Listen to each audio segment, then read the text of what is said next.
여느 때 없이 조용하기만 한 아들의 방.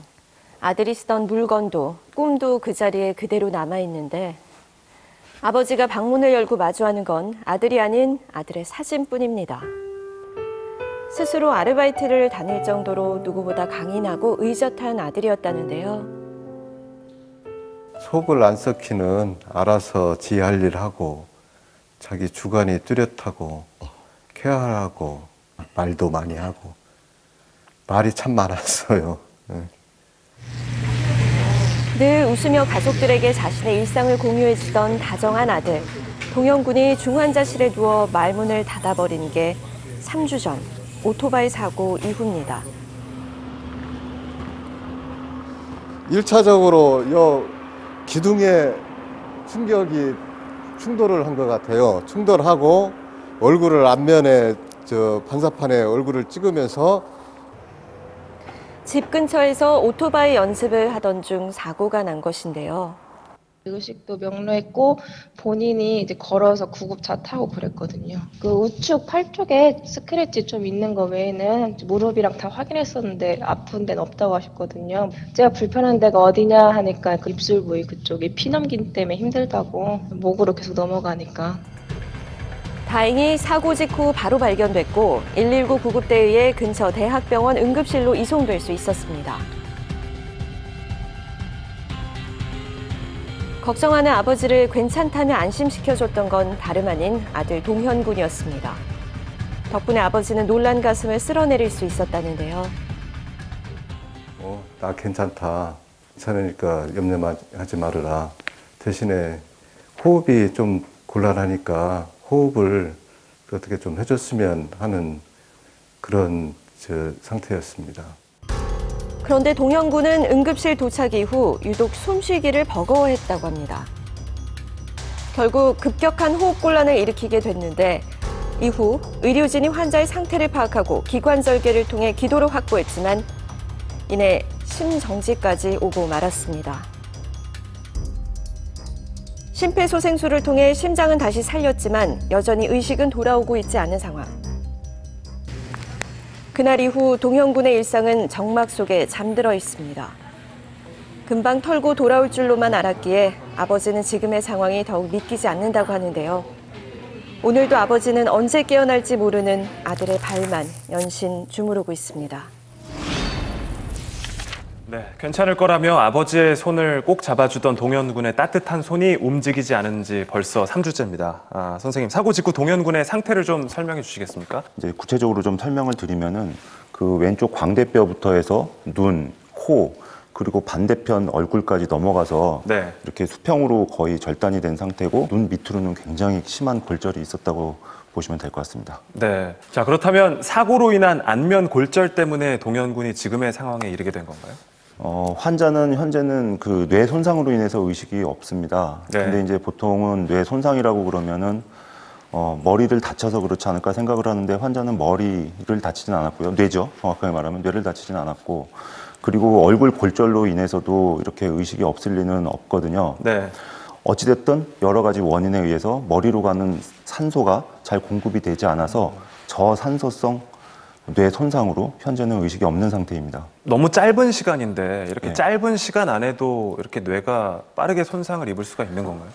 우리 몸에서 산소에 제일 취약한 그 장기 중에 하나가 뇌고 네. 아무리 그 건강한 정상 성인이라고 하더라도 만약에 기도를 10분간 이렇게 막으면은 저산소성 뇌 손상이 옵니다. 그러니까 환자와 같은 상태가 오는 거죠. 굉장히 짧아요. 그래서 외상에서는 제일 먼저 우선시하는 게 기도 확보가 제일 우선이고요. 네, 정말 좀 빠르게 기도 확보가 이루어져야 될 것 같은데 기도 확보는 어떤 방법을 통해서 보통은 이루어지나요? 기관삽관이라는 걸 통해서 합니다. 이쪽이 기도가 되겠죠. 네. 이쪽이 식도가 되고요. 네. 이런 후두경으로 보고 이 입구를 확인한 다음에 이 튜브를 넣게 되면은 이 튜브를 통해서 안전하게 공기가 이 기도로 왔다 갔다 할 수가 있는 겁니다. 그리고 두 번째 방법은 만약에 여기가 너무 망가져서 이런 것들을 확인을 못해서 넣을 수가 없다. 그렇게 되면은 그냥 이 목 앞부분을 째가지고 여기다가 튜브를 넣게 되면은 이쪽에는 어떤 그냥 무슨 일이 일어났든지 간에 그냥 공기는 이 째인 자리를 통해서 이렇게 왔다 갔다 이렇게 할 수가 있습니다. 환자의 제 차트를 보니까 처음에는 기관삽관을 먼저 시도를 했는데 이 시도가 잘 되지 않았고 그 다음에는 당연히 이쪽을 바로 째고 들어가는 그 두 번째 방법을 택했는데 시간은 조금 좀 지체가 되지 않았나 싶습니다. 응급실에 도착할 때까지만 해도 명료했던 동현군의 의식. 병원에서도 심각하게 판단하지 않아 3등급 환자로 분류했었는데요. 제가 호흡이 곤란해 보이니까 옆으로도 누이고 앉아서 이러고 스스로도 또 일어나고 하는 상황이었는데도 왔다 갔다만 할 뿐 그냥 방치 상태로 놔두는 그런 상황이었습니다. 응급실 도착 후 약 2시간 만에 결정된 기관삽관. 하지만 쉽지 않았습니다. 기관삽관에 실패한 것인데요. 기관 절개를 통해 다시 기도 확보를 시도했지만 이마저도 쉽지 않았고 산소 포화도는 30%까지 떨어졌습니다. 기도 확보에 성공한 건 기관삽관을 실시한 지 30분이 지난 후였습니다. 답답하죠. 억울하죠. 촉이 좋지만 잘했어도 호흡 기도 확보만 해줬어도 이거 지금 대체 어디다 하소연을 해야 하는지 모르겠습니다. 이에 병원은 명확한 심정지 발생 원인은 현재 알 수 없는 상태이며 각과 의료진이 필요한 검사와 처치를 적절한 시기에 하고자 노력했고 기도 확보 과정에서의 문제 여부는 자체 조사 중에 있다는 입장을 밝혔습니다. 자, 변호사님, 가족의 주장 한번 정리해 주실 수 있을까요? 네, 환자의 가족은 환자가 응급실에 도착한 이후 호흡곤란을 호소하고 있는 부분에 대해서 의료진에게 충분히 전달했음에도 불구하고 신속한 조치가 이루어지지 않았다고 주장하고 있습니다. 네. 사태를 바탕으로 사건 일지를 재구성해 봤는데요. 자, 환자가 6시 16분에 대학병원 응급실에 도착을 했습니다. 하지만 9시 13분에서야 기관절개를 해서 기도 확보에 성공을 했습니다. 즉, 도착한 이후에 3시간 만에 기도 확보에 성공하게 된 겁니다. 결국 환자 보호자는 의료진이 신속한 조치를 취해주지 않아서 결국 환자 상태가 악화됐다 이렇게 주장하고 있습니다. 교수님, 좀 기도 확보가 빠르게 이루어져야 되는 상황 아니었나요?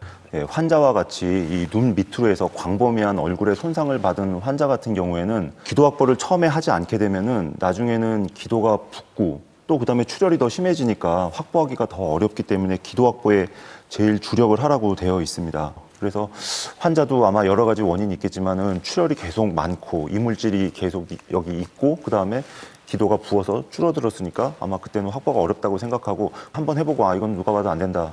거기서 판단을 하고 바로 기관 절개까지 간 것 같습니다. 기도 확보가 이렇게 늦어진 게 뇌 손상이 온 원인이라고 그럼 볼 수 있나요? 우리 같은 사람들은 아마 산소 포화도 측정하면 한 95% 정도 나오고 중환자실 환자도 한 92% 정도 이상은 유지하자고 얘기를 하는데 30%면은 산소가 거의 안 가는 상태죠.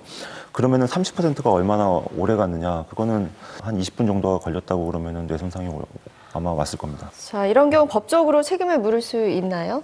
네, 유사한 대법원 판례가 있는데요. 한번 보시면요.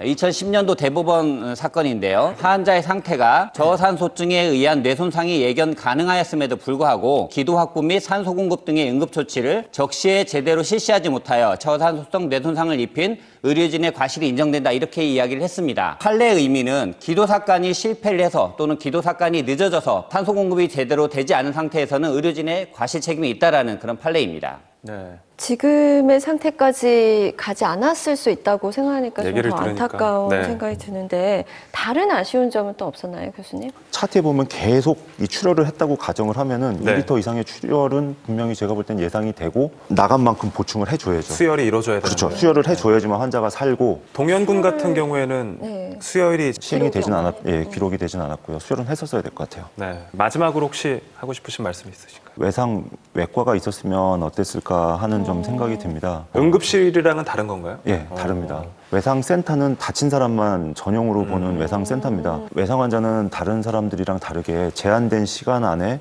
치명적인 손상을 발견을 하고 그거에 대해서 처치와 치료가 다 들어가야 되거든요. 그러다 보니까 경제적인 논리에는 맞지 않지만 수술실, 중환자실 비워놓고 그다음에 의료진이 대기하고 있는 게 외상센터라서 환자분들은 우리가 이렇게 대기하고 있는 것도 모르시고 옆에서 이렇게 돌아가시면 정말 안타까우잖아요. 그래서 그런 기준에 해당하는 분들은 외상센터로 가는 게 훨씬 더 도움을 받을 수 있겠죠. 네, 통계에 따르면 살릴 수 있었음에도 불구하고 제대로 된 치료를 받지 못해서 사망에 이르는 환자가 30%에 이른다고 합니다. 반복되는 이런 억울한 죽음이 생기지 않도록 깊은 고민이 필요해 보입니다. 오늘 차트 여기까지입니다. 두 분 말씀 오늘 고맙습니다. 감사합니다.